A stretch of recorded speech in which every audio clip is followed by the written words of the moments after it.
The 1920s were truly an astounding time in American history. With a near complete disregard for authority and a stress on partying and living in the moment, it was the perfect environment for organized chaos. With every jazz note, foxtrot step, and drink consumed came an opportunity to be taken advantage of. Notorious Americans such as Al Capone, Lucky Luciano, and Johnny Torrio took advantage of these weaknesses to create empires. However, as Boardwalk Empire shows, there was another player in the game who went by the name of Enoch Nucky Thompson. He's the county treasurer, but he lives like a pharaoh. He's corrupt as the day is long. There isn't a single business he doesn't get a piece of. Everything you see here, it's mine. Buy a drink, place a bet, ride the Ferris wheel. In Boardwalk Empire, Enoch Nucky Thompson is treasurer of Atlantic County. In addition to being treasurer, Nucky also operates as the head of Atlantic City's liquor smuggling operation, which supplies Atlantic City, New York City, and Chicago with liquor from outside the U.S. As interesting as he may sound, most of Nucky Thompson is nothing like the person he was based off of. Thompson was based off Enoch Nucky Johnson, treasurer of Atlantic County during Prohibition. When comparing Johnson and Thompson, it is easier to find differences than it is similarities. The first difference is appearance. Many of the characters in Boardwalk Empire look like the people they are trying to portray in real life, such as Al Capone.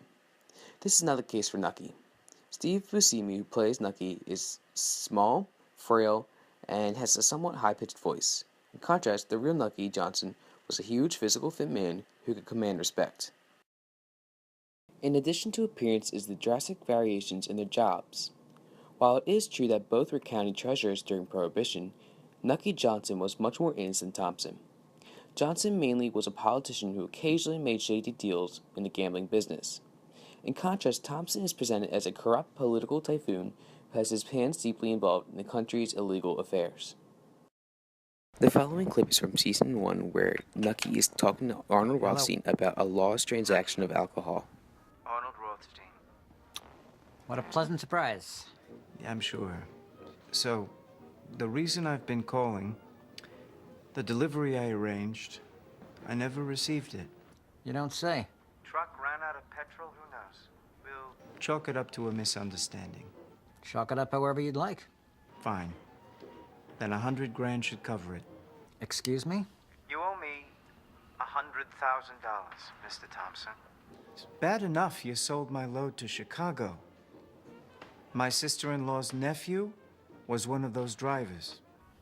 I didn't sell your load to anyone, and I don't care if your mother was one of the drivers. Is this the way you do business? You want to see how I do business? Show your face again in Atlantic City.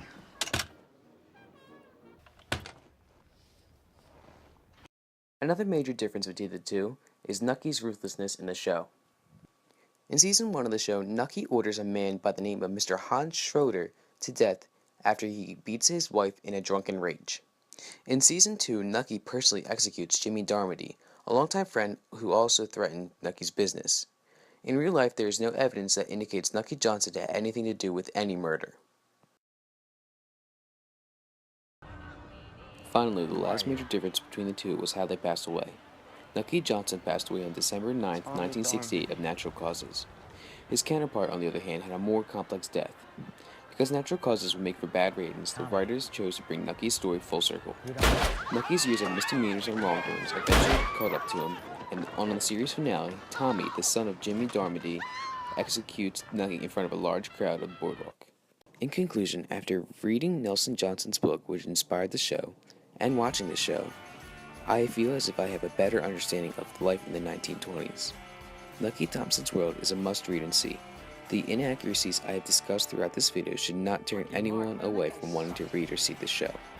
The inaccuracies such as the over-sexualized relationships, gun battles, and race wars were all employed by Hollywood to make the show more appealing.